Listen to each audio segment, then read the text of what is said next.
Hello everyone, we have made a package for outlier and missing values analysis. I'll give you an overview about the package and show the demo of how to install it from GitHub and use it. Let's quickly see what this package does. While doing EDA, one of the very important steps is to check whether data has outliers and missing values. Creating a function which can tell about all the numerical variables, whether it has outlier or not, can save a lot of time.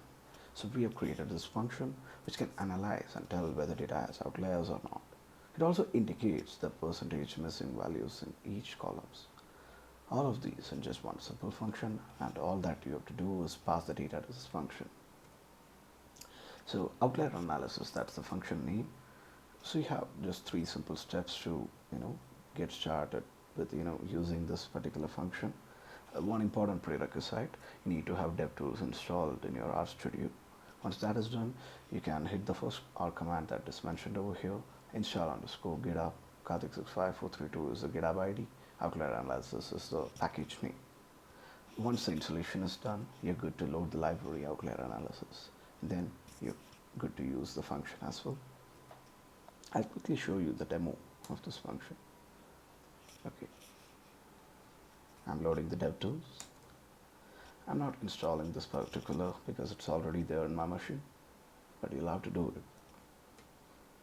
I'm loading outlier analysis package. Yeah. And Framingham data here, we are using Framingham, which is, yeah, it looks like this.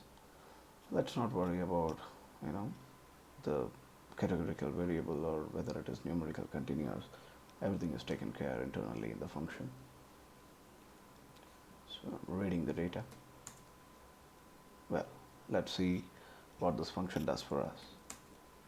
Oh, nice. I got the output field. So you can see the column male has 0% of missing values. Okay, let's see which one has missing values. 6 per day has got 0.68% of missing values. Oh, okay. And upper outliers and lower outliers, that is yet another thing which is getting printed just down there. So in age there are no outliers. 6 per day you have 12 upper outliers. Yeah, it goes like that. This is done only for the numerical continuous variables. Obviously the categorical variables wouldn't have outliers, right? Got it. Okay, let's look into the algorithm of this function. We're getting the input data, the data frame, that is fram, as we just saw in the demo.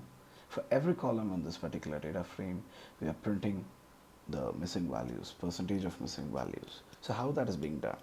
Over here you can see the function written. PMIS is an internal local function inside the outlier analysis main function. So it returns, basically it returns the percentage. So sum is.na, as you may be already knowing, it gives the sum of the missing values in particular column, and we are dividing it by the total number of rows and multiplying by 100 to get the percentage. We're rounding it to 2 decimal places, right? And this particular function is applied using apply function, as you can see just down there, is applied on each and every column to find the missing percentage value. And yeah, finally we are printing it.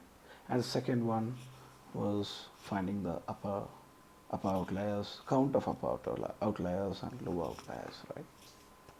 So to do that, we are initially trying to identify which of the columns are numerical continuous. So the length of unique data is greater than 10. That's what we are checking here. Once that is checked, it comes in. We are creating upper bound and lower bound.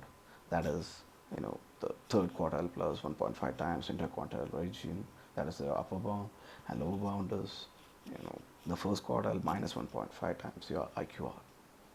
Once that is set, things are pretty easy. You just need to find out which of the values in the particular column is going beyond the upper bound or lower bound, and then we are printing the outlier, right? Okay, so thanks for watching. Hope you liked this video. Please comment and let us know what else we can add in this function to make it more awesome.